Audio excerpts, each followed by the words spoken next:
has public spending really been cut? We've heard it a million times before. Since the Tories have come in, there's been savage spending cuts, and this governmental austerity is hurting the people. But is this even true?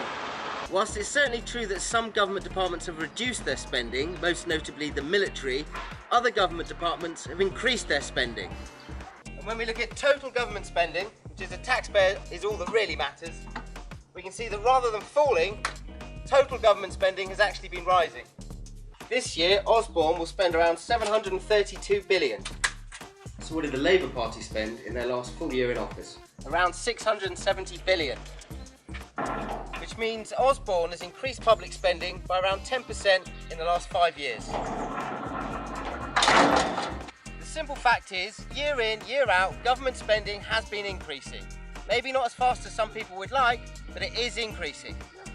At best, all we can really say about public spending is that there's been a reduction in the rate of increase in spending, rather than actual spending cuts. And that is a very important difference. Education has risen by 7.5% since 2009.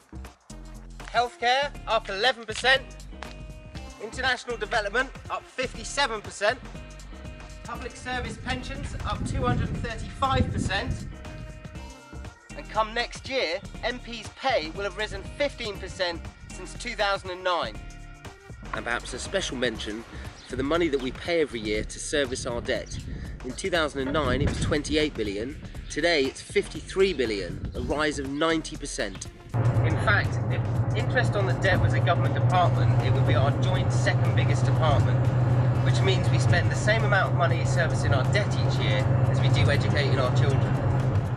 Just don't ask what happens when interest rates rise, because servicing our debt could become the biggest line item in government spending.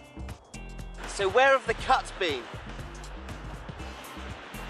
Defence down 28%, local government down 45%, business, innovation and skills down 28%. But remember, total government spending has increased by 10% over the past 5 years.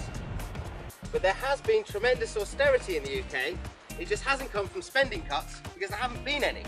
Rather, the austerity we're all feeling is coming from the devaluation of the pound, courtesy of the central bank.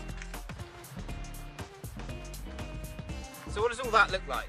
Well, here's what we spent as a nation in 2004, around 470 billion. Here's what we spent in 2009, around 670 billion. And here's what we're going to spend this year, around 732 billion. As you can see, it's about a 10% increase from 2009 and about a 55% increase from 2004. Now here's the thing, if we could cut spending back to just what we spent in 2004, we would not only eliminate the deficit, we could cut everyone's income tax down to 0. Now that would get the economy moving.